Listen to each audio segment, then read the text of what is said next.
దీర్ఘకాలిక మొండి వ్యాధులకు మెడినైన్ హోమియోపతి ఆయుర్వేదలో పరిష్కారం. మెడినైన్ అంటే సంపూర్ణ ఆరోగ్యం, పరిపూర్ణ విశ్వాసం.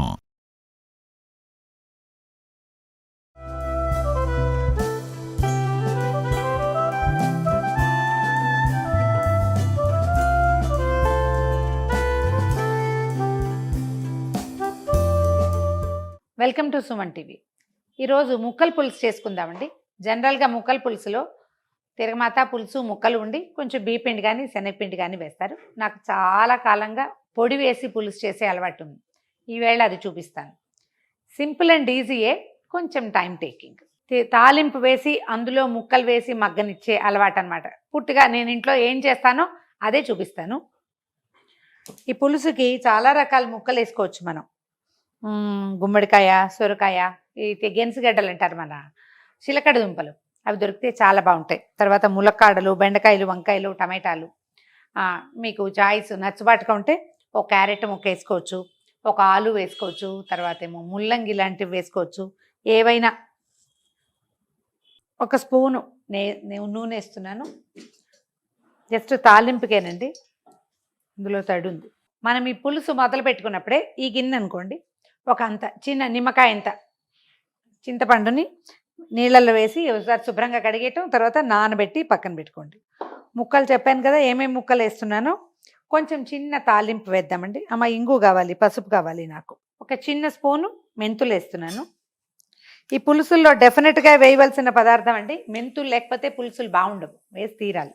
మెంతులు కొంచెం వేగి ఎర్రబడ్డాక ఒక చిన్న స్పూను ఆవాలు చిటపట్లాడే కొద్దిగా ఒక చిన్న స్పూన్ అనుకోండి మినపప్పు. ఇది వేస్తే వాసన బాగుంటుందండి. చాయిస్ మీది, మీకు మినపప్పు ఇష్టం లేకపోతే మానేయచ్చు. జీలకర్ర కొంతమంది వేసుకుంటారు. నా ముక్కల పులుసులో జీలకర్ర ఉండదు, నేను పొడిలో మాత్రం వేస్తాను. ఓ రెండు మిరపకాయ ముక్కలు వేసాను. తర్వాత ఒక చిటికెడు ఇంగు వేసాక కరివేపాకు, పచ్చిమిర్చి, 2 మిరపకాయలు వేస్తే సరిపోతుందండి.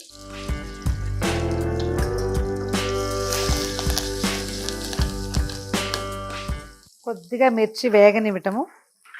ఇప్పుడు ఏం చేద్దామంటే ఓ చిటికెడు పసుపు వేసి వరుసగా మనం తరిగి పెట్టుకొని ముక్కలు వేద్దాం. ఒక టమాటా ఉంది,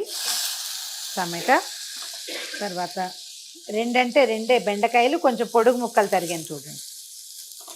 ఒక పెద్ద సైజు వంకాయ, తర్వాత ఒక ములక్కాడని ముక్కలు తరిగాను, ఒక 6-7 ముక్కలు అయినాయి. తర్వాత చిన్న సైజు గుమ్మడికాయ కనిపిస్తున్నాయి కదా, ఒక 7-8 ముక్కలు. చిలకడ దుంపలు ఉంటే పులుసు చాలా బాగుంటుందండి, తీయగా. అవకాశం లేదు, అందుకని వేయట్లేదు. ఒక కప్పే, అదే ఇప్పుడు గుమ్మడికాయ ముక్క ఎంత ఉందో ఇంత చిన్న సొరకాయ ముక్క. ఈ ముక్కలు వేసేద్దాం. వేసాక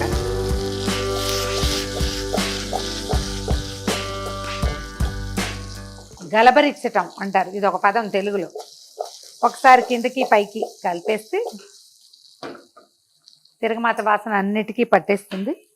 ఇప్పుడు మనం ఏం చేద్దామంటే ఈ ముక్కలకి సరిపడా ఉప్పు వేద్దాం. పులుసు ఇప్పుడు వేయట్లేదు, ఒక స్పూన్ ఉప్పు వేస్తున్నాను అంతే.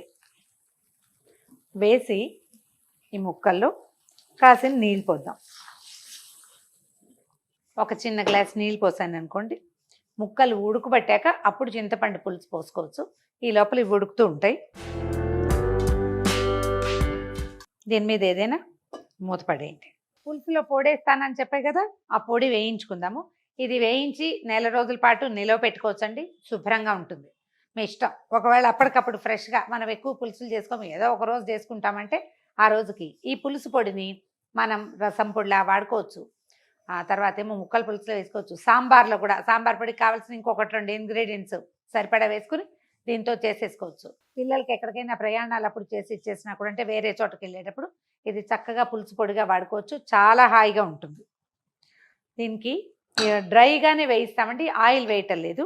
ఒక కప్పు చూడండి, చిన్న కప్పు, ఇంత కొంచెమే చేస్తున్నా కదా, ఒక చిన్న కప్పు ధనియాలు అనుకోండి.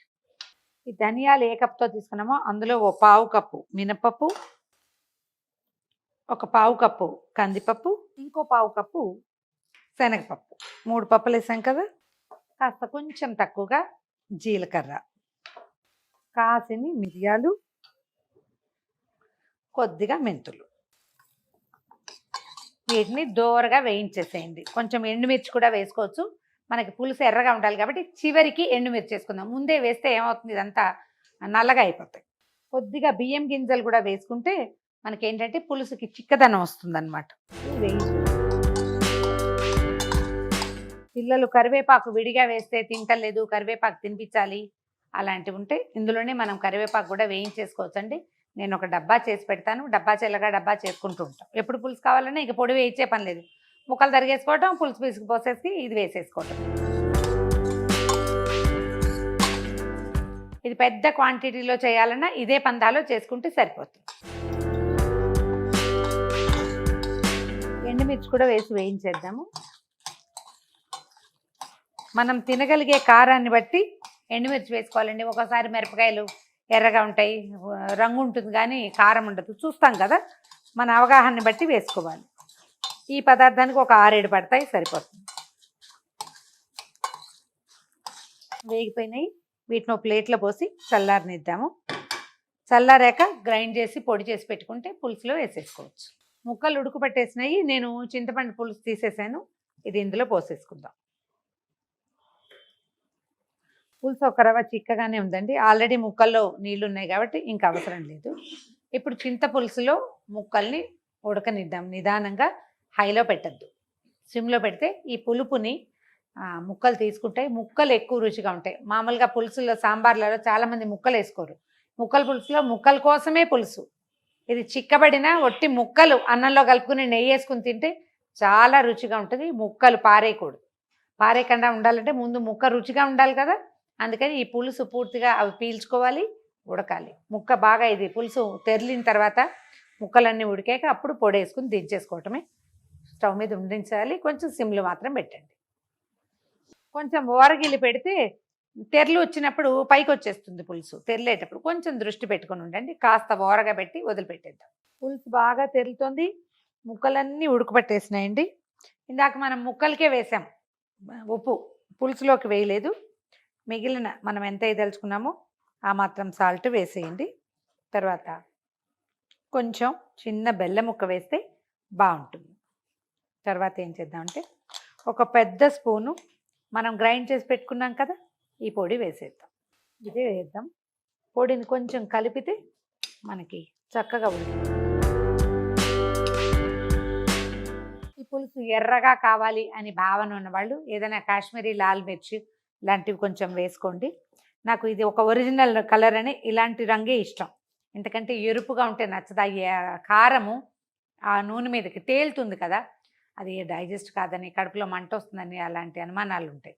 అందుకని పొడి కారం వేయకుండా వేయించిన మిరపకాయల కారమే పడేలాగా చేస్తాను. మన చాయిస్. ముక్కలు ఉడికినాయి కనిపిస్తున్నాయి చూడండి. ఈ పొడి వేసాక ఇంకొక 5 నుంచి 7 నిమిషాల దాకా పులుసుని తెరలనిస్తే మనకి కావలసినంతగా చిక్కబడిపోతుంది. ఈ టైంలో టేస్ట్ చూసి ఉప్పు, కారం, ఏదైనా బెల్లం అవసరమైతే కొద్దిగా వేసుకోవచ్చు. కొంచెం కొత్తిమీర వేద్దాం. 5 మినిట్స్ తర్వాత దీన్ని దింపేయటమేనండి. ఇంకా దీనికి చేయాల్సిన అంగరక్షలు ఏం లేవు. రుచి చూసుకోవటం ఒకటే మిగిలింది.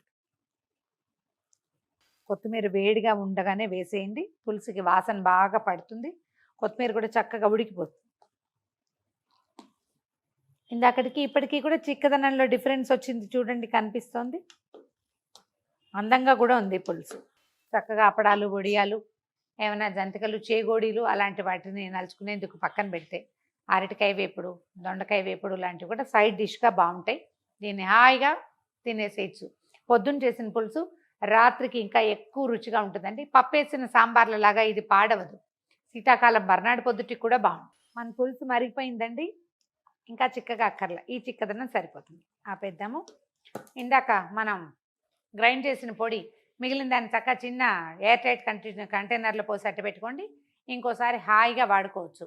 ఒకవేళ అరటికాయ వేపుడు, తర్వాత బంగాళదుంపల వేపుడు అలాంటివి ఏమైనా ఉన్నాయనుకోండి, వాటి మీద పైన చల్లుకోవటానికి కూడా దాన్ని వాడుకోవచ్చు. ఒళ్ళో పోస్తున్నాను. ముక్కలు బ్రహ్మాండంగా ఉడికినాయండి. ఇందులో వేసిన ఈ సొరకాయ, తర్వాత ఈ వంకాయ ముక్కలు, వాటి వల్ల పులుసుకి చిక్కదనం వస్తుంది. చల్లారిన కొందికి ఇంకొంచెం చిక్కపడుతుంది. మనం పొడి వేసాం కదా, గుమగుమలాడే ముక్కల పులుసు. సింపుల్గా, ఈజీగా, పూర్తిగా నా స్టైల్లో ట్రై చేసి చూడండి. ఈ వీడియో కనుక మీకు నచ్చినట్లయితే లైక్ చేయండి, షేర్ చేయండి. మరిన్ని ఇంట్రెస్టింగ్ వీడియోల కోసం సుమన్ టీవీకి సబ్స్క్రైబ్ చేసుకోండి.